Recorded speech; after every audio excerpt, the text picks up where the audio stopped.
Mais après, avec le temps, on avait un super modèle. On avait fait un produit exceptionnel, je trouve vraiment, qui aujourd'hui d'ailleurs on m'en parle encore de temps en temps dans les chasseurs de tête, etc., qui connaissaient un peu notre produit et qui n'ont toujours pas ce qu'on avait à l'époque, mais on a fait toutes les erreurs d'entrepreneuriat possibles, mais vraiment toutes, une par une. On a pris le playbook inverse.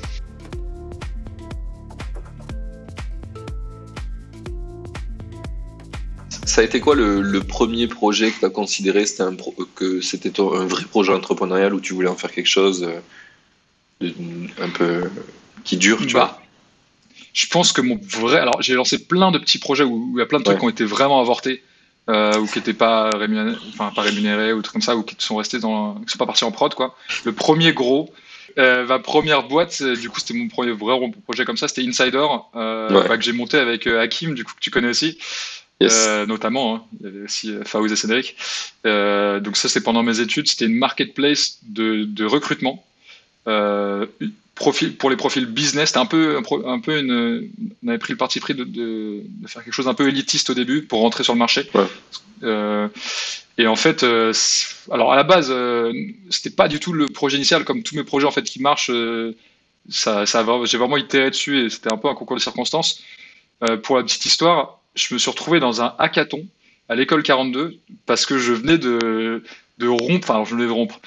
Mon ex m'avait largué et j'ai un pote qui m'a dit ouais mais moi j'étais à Nantes à l'époque, j'ai un pote qui m'a dit ouais mais viens, ça va te changer les idées, j'ai un hackathon à l'école 42, toi t'aimes bien ce truc là, on vient faire équipe, ça va être fou et tout, et bien ça va te changer les idées quoi. Et franchement je suis allé juste pour me remettre d'une rupture et je suis arrivé sur place, ce qui est d'ailleurs un peu improbable quand tu penses. Je suis arrivé sur place, mon pote que j'adore, hein, qui est toujours mon super bon pote aujourd'hui, a pitché ses idées. J'ai trouvé ça un peu éclaté. Je suis pas allé avec lui. Et là, je vois Hakim du coup qui arrive, qui commence à pitcher une première idée un peu éclatée aussi.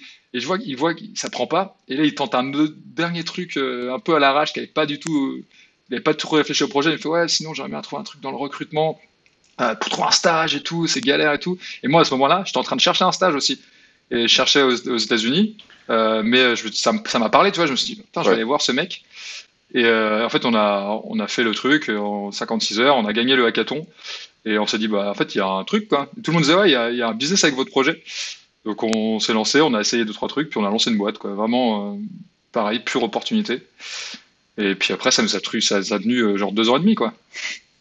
Vous avez fait du revenu avec ou pas? On a fait du revenu, ouais. Pas tout de suite, parce que alors au début, le tout premier projet, c'était orienté sur les stagiaires. Autant te dire que les gens ils payent pas pour recruter des stagiaires.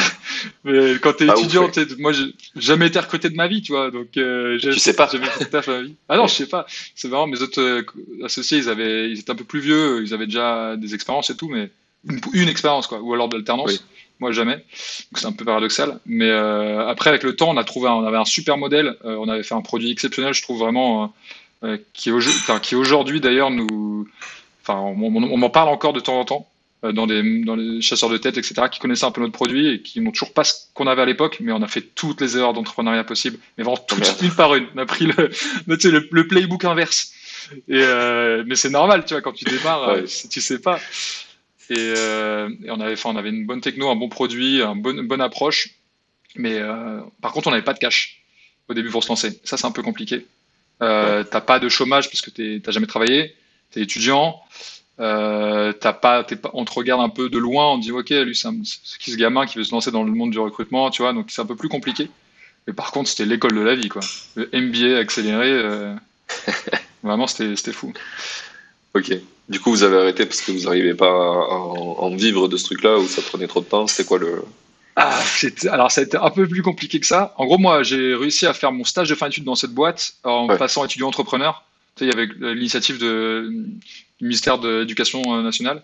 En gros, tu pouvais dire tu es étudiant entrepreneur, tu pouvais avoir le droit à pas mal d'avantages, dont faire ton stage de fin d'études dans ta boîte. Et mes autres associés, ils avaient carrément quitté leur taf, quoi. Un des problèmes, c'est que alors, on faisait du cash. D'ailleurs, quand on a fermé la boîte, on l'a fermé avec du cash en banque. C'est un peu particulier. Mais deux de mes associés. C'est quoi le revenu dans la boîte quand vous au max? Je sais plus. Je crois qu'on avait encore. On ne pouvait pas. Enfin, on se versait pas de salaire, de toute façon, pour l'instant. Pas le projet. Mais je t'avoue que j'ai aucune idée. Ça fait 5 ans. Mais et puis c'était surtout, moi, je gérais le parti produit, moi, je gérais pas trop l'aspect business. Ouais. C'était Hakim qui gérait ça. Mais j'ai peur de te dire des bêtises. Mais honnêtement, c'était pas dégueu quand même. Ce qui nous a un peu bloqué, on va dire, le premier truc qui nous a bloqué, c'était, alors outre le fait qu'on s'est rendu compte que ça pouvait être un modèle, c'était une agence, modèle d'agence, mais sous stéroïde, tu vois. Mais il y avait quand même besoin de temps humain. Et pour scaler, c'était un peu plus compliqué. Mais ça aurait pu être un bon business quand même, tu vois. C'était pas non plus une agence de recrutement, tu vois. C'était vraiment, il y avait un tooling qui était assez poussé. Le vrai problème qu'on a rencontré, c'est que 2 de mes associés étaient marocains. Et tout simplement, on n'avait pas de visa.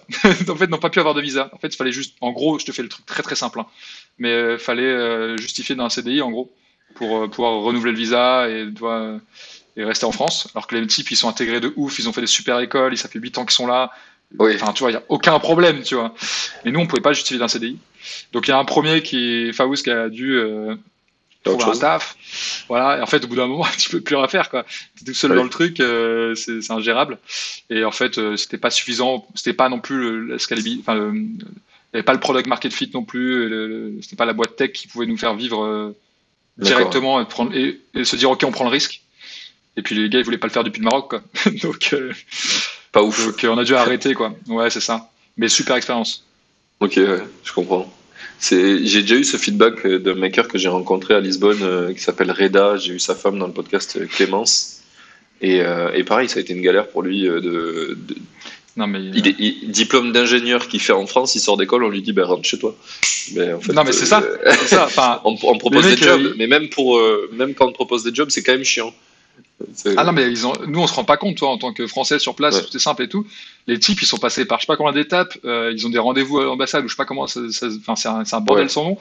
Les mecs, il y en a, Hakim, il avait fait l'EDEC, c'était super chaud, il avait un profil, il avait fait de l'alternance chez, je crois que c'était Orange, IBM, enfin, non, Microsoft, je sais plus, Faouz, Dauphine, enfin, genre, enfin, ils étaient trop chauds, tu vois. Mais bon. Non, ils en ont bien chié. Bon, les deux, maintenant, c'est le problème réglé. Ils sont en France. Ils sont français, les deux, d'ailleurs. Maintenant, oui. donc c'est super. Mais ouais, pas simple. Non, pas du tout. Alors qu'il y a plein en Europe, n'importe qui peut venir, étudier, c'est fine. Mais il y a certains endroits où même si t'es très très bon, parce que je crois que quand t'es marocain et que tu veux venir étudier dans une grande école en France, c'est encore plus dur que. Enfin, genre, il y a une sélection de ouf. Ils prennent les 100 meilleurs du pays, quoi. Donc, il faut vraiment déjà être une sale machine. Et après, en plus, quand tu arrives, tu te fais quand même emmerder. C'est un peu con. En plus, on parle de fuite de talent, etc. Et là, on pourrait avoir un vivier de talent qui vient. En fait, on les fait chier pour rien. C'est clair. Mais c'est bien de se rappeler qu'on a de la chance d'être dans ce pays. Blanc. Tous les jours. Hein. Ouais. Honnêtement, vraiment, enfin moi je m'estime vraiment tellement privilégié sur un tas de choses, quoi. Mais en tout cas, c'est facile de se le dire, mais quand tu es confronté à ça avec quelqu'un qui était proche, tu te rends vraiment plus compte, quoi. Oui. Enfin, je sais même pas. En fait, c'est se le dire, oui, c'est facile, c'est se rendre compte, quoi. Se mettre à la place de quelqu'un, pour nous, c'est quasi impossible parce qu'on l'aura pas vécu, on n'a rien vécu qui s'en rapproche, quoi. Non, c'est clair. C'est comme quand les meufs, elles disent, il y a un décalage entre les mecs et les meufs. Bah, oui, mais. Ouais, tu t'es pas fait harceler en rentrant chez toi de boîte, toi. C'est ça. A priori, quoi. Ou même tout court dans la rue. Pas loin. Pas loin, ouais. Une fois, dans une boîte gay au Cap d'Agde, je suis rentré, j'ai traversé, je suis allé chercher un verre. Je me suis senti vraiment pas bien, comme un bout de viande, je suis reparti. Ouais, bah, là, ça, le truc, c'est que c'est anecdotique, quoi. Tu peux pas, tu te dis, c'est ça tous les jours. Ouais, voilà. Mais ouais, c'est la seule fois où je me suis dit, ça doit être chaud d'être une meuf. Puis en plus, je me suis pas mis en mini short ou, j'étais juste en normal, tu vois. C'est l'histoire de toutes les meufs. Hein, ouais, clairement. C'est hardcore. Tu dis, on est vraiment des animaux entre nous des fois. Ça n'a aucun sens. Ouais, c'est triste, c'est chaud. Ouais. Mais du coup, revenons au projet, on a un peu dérivé. Donc, ce projet, tu l'as. Non, mais c'était intéressant de parler de ça. Je pense qu'il y a plein de gens qui nous écoutent et qui vivent ça, et c'est cool d'en parler. Et j'espère qu'on en a pas mal parlé. Vous pouvez nous envoyer des messages si on a dit de la merde, of course. Bien sûr. Du coup, par rapport à ton projet, tu l'as arrêté. T'avais pas, à l'époque, vous êtes pas dit, vous pouvez peut-être le vendre avec les revenus qu'il fait? Ah si, alors justement, on s'est vraiment posé la question, mais fallait, en gros, on s'est vraiment assis autour de la table, on dit qu'est-ce qu'on fait, est-ce qu'on peut le rendre, etc. Ça nécessitait un peu de repackager le bordel quand même, je suis un peu vulgaire d'ailleurs, de repackager le tout. Le bordel, vas-y, non mais on parle comme si on était chez nous là, on est chez nous. C'est vrai. Et donc ça demandait quelques semaines de travail et malheureusement on avait poussé typiquement Faouz il était au bout du bout de son délai en fait. Non, enfin pas dans le sens mentalement, mais juste niveau délai quoi. Juste il avait pas le time quoi. 2 jours après il rentrait chez lui quoi, il fallait qu'il trouve un CDI. On avait vraiment poussé le truc et en fait on a posé le pour et le contre, on s'est dit vas-y mais on le fera, tu vois. Laisse-nous un peu de temps de se reprendre le truc, le CDI etc. On va le faire. Finalement, on l'a jamais fait, mais pour la petite anecdote, il y a un cabinet de recrutement, du coup, qui m'avait recontacté des années plus tard, un très très bon cabinet de recrutement de la place. Je peux pas le nommer, mais qui m'avait contacté quand j'ai changé de taf après De Vialet. Je savais que moi j'étais à l'écoute du marché et tout.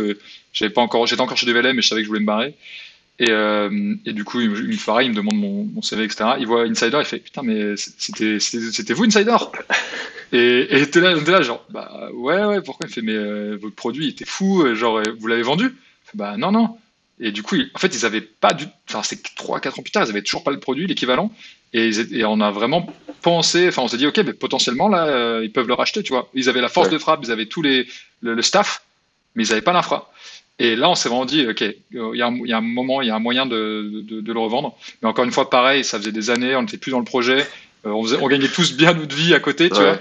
Et fallait se remettre dedans. Et ouais, c'est ça. Alors, en vrai, on pourrait encore, tu vois. Ils l'ont toujours pas. mais tu vois, en fait, c'est pareil, c'est une question de temps, tu vois. Il faut se relancer dans le truc. Et tu sais, quand ça fait longtemps que t'es passé à autre chose, se remettre quelques semaines dedans. En plus, c'est pas vraiment moi parce que le produit, lui, l'UX, ça n'avait pas trop évolué. C'était vraiment plus un point de vue code et j'avais pas trop la main là-dessus. Donc, je vais pas les forcer, quoi. Et puis bon, maintenant, c'est du passé. Si vous écoutez ce podcast et que vous avez envie de racheter ce projet, contactez Maxime.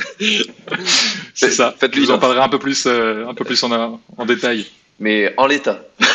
Pas. Ouais, on peut s'arranger, tu vois. Si c'est moins d'un mois de taf, on s'arrange. A priori, c'est bon.